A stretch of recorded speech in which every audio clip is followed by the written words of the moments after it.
Hello friends, नमस्ते दोस्तों। मैं हूं डॉक्टर विभावरी और स्वागत है आपका मेरे यूट्यूब चैनल पे। तो दोस्तों, अगर आपके मुंह में कैप लगाई हुई है तो आपको उस कैप के बारे में क्या क्या सावधानियां बरतनी चाहिए या आपको कैप को कितने सालों तक चलाना चाहिए, इन सभी सवालों के मैं आज आपको इस वीडियो के माध्यम से जवाब देने वाली हूँ। तो देखिए दोस्तों, मैं यहाँ पे एक छोटा सा वीडियो क्लिप में शेयर करती हूँ। पेशेंट का 7-8 साल हो गए इनका ये कैप लगाए हुए हैं और ये अचानक से उनकी कैप निकल जाती है। तो देखिए, अगर ये कैप निकलने के बाद अंदर के दांत की कंडीशन क्या हुई है। तो दोस्तों, अगर आपको लगता है कि आपने कैप किया है और इसको आपको ज़िंदगी भर आप चला सकते हो, तो ये आपको इस वीडियो क्लिप से आप खुद ही समझ जाओगे कि कैप मुंह में लगाने के बाद आप कैसे उसका इस्तेमाल कर सकते हैं या उसको कैसे साफ रख सकते हैं या आपको कितने दिन तक उसको चलाना है। तो देखिए, back to this video clip. तो देखिए, इसकी कैप की कंडीशन क्या हुई है। इसके अंदर काफ़ी कचरा जम गया है और जो भी फूड लॉजमेंट हो गया अंदर। और देखिए, ये दांत जो है, दांत का जो भी फिलिंग किया हुआ था, तो ये फिलिंग भी आधी अधूरी है, कुछ निकल गई है, कुछ दांत कोई सरफेस और उसका काला हो गया है, मतलब केरीज लग रहे हैं वहाँ पे।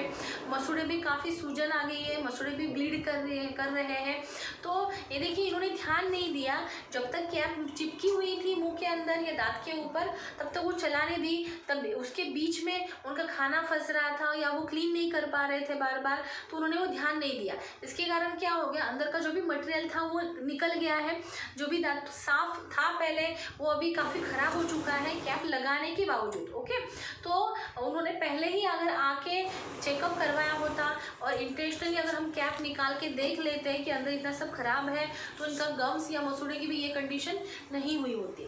तो देखिए, तो फ्रेंड्स देखिए, कैप लगाने के बाद आपको क्या क्या सावधानियां बरतनी चाहिए। सबसे पहले तो आपको कोई भी स्टिकी फूड नहीं खाना है। कोई फाइब्रस फूड अगर आप वहाँ से खा रहे हो तो आपको प्रॉपर्ली क्लीन रखना है।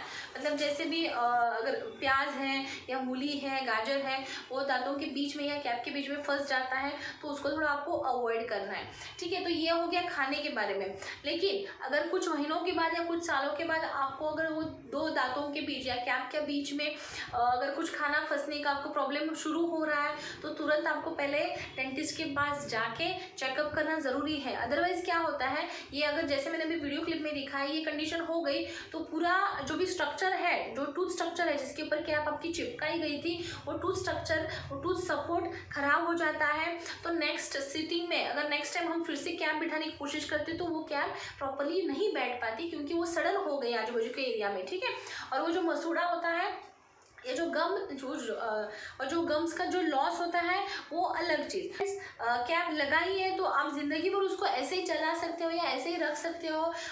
तो ये अगर आपके दिमाग में है तो ये आप इस क्लिप को देख के आपको समझ में आ गया होगा कि कोई भी चीज़ मुंह के अंदर जा रही है तो उसको मेंटेनेंस बहुत ज़रूरी है, उसका रिपेयरिंग बहुत ज़रूरी है और उसका फॉलोअप या डेंटल चेकअप बहुत ज़रूरी है। ये 3 चीज़ों को अगर आप ध्यान में रखोगे और रेगुलर अगर आप चेकअप करवाओगे, ठीक है, या रिपेयरिंग कराओगे या जो भी मेंटेनेंस का करोगे, फिलिंग हो, कैप हो या कोई भी ट्रीटमेंट दांतों का हो, इम्प्लांट हो, उसको आपको कुछ महीनों के बाद मेंटेन रखना ज़रूरी है या चेंजेस करना ज़रूरी है।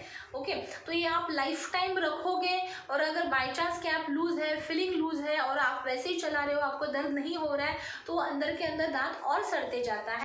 तो फ्रेंड्स, मैं आशा करती हूँ कि आपको समझ में आ गया होगा कि अगर आपके मुंह में कैप है या अगर आप कैप लगा रहे हो, तो आपको उस कैप का जो भी गारंटी वारंटी जो भी दी जाती है, उस पीरियड के अंदर आपको रेगुलर उसको चेकअप करना ज़रूरी है। उसको आप ज़िंदगी भर लाइफ टाइम के लिए नहीं रख सकते हो। ठीक है दोस्तों, तो तब तक के लिए धन्यवाद।